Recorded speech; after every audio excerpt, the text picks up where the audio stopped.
the start, the adrenaline's kicking in and you take off and you fly off, and when you're actually up there, it's amazing.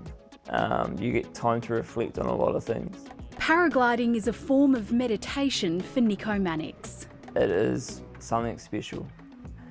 The gratitude, the feeling of having the opportunity to do something that you thought you couldn't do. His home of Wanaka on New Zealand's South Island is an ideal base for outdoor adventures. But a spinal injury from an accident in Australia 6 years ago made him feel like he couldn't take part. Good boy. I was struggling with life, probably with depression, going through so much trauma. I was restricted. I was basically living in my bedroom.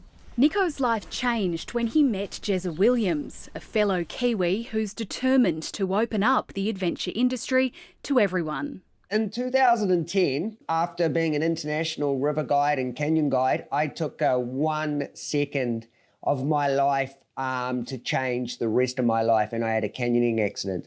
And we're not going to dwell on that because it doesn't worry me and it shouldn't worry you. Jezza started an organisation called Making Tracks, which works with tourism operators across New Zealand to make their businesses more inclusive. The biggest thing for me was after my injury, I was really scared that I couldn't get back out and do these things. There was nobody to assist me. There was no infrastructure. There was nothing there. He tests out all of the experiences himself, and while adaptations like different harnesses are sometimes needed, Jezza says what's most important is a conversation about what's possible. Nobody knew that a C5 tetraplegic could go rafting until Jezza went rafting. So it's first thing, it's about educating the industry. So seeing what their product can do, but they also have to realise what their clients can do. For Nicko, it's meant opening up opportunities. 1, go. Like free-falling 60 metres off a cliff near Queenstown. One of the guys pushed me off in my wheelchair and it was a surreal feeling. The attractions here might be on the extreme side, but there's a hope that all sorts of holiday experiences can be opened up to everyone. Business owners like indoor skydiving operator Matt Wong see commercial benefits as well as social ones. There is always room for improvement, and I think if COVID has taught us anything, it's that everyone can be nimble, everyone can pivot, everyone can look at different ideas and different ways of doing their business better. It's about advanced customer care. That's all inclusive tourism is. If you can complete something and you can do something that you never thought existed that you could possibly do, you put that into your home life and it's human growth and development.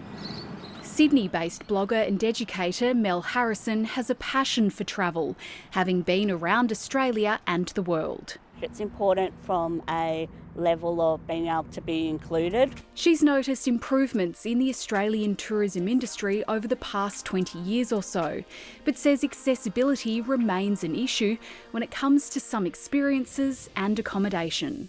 It's not just accessible to people that might use wheelchairs like myself, it's accessible to people that might use a walking frame or like crutches, or somebody that might be elderly, or somebody that might have a vision impairment. Kerry Williams decided change was needed when her mum Barbie was unable to use the shower at their holiday home. She said to me, "It's all right, I'll hand wash for the week." And it was one of those light bulb moments where I just felt that no one should have to compromise. Kerry started a business to assess accommodation providers based on their accessibility. In this day and age, there's no reason not to have accessible offerings. While New Zealand is aiming to become a global hub for inclusive tourism, Nicko Mannix wants to see the movement embraced everywhere.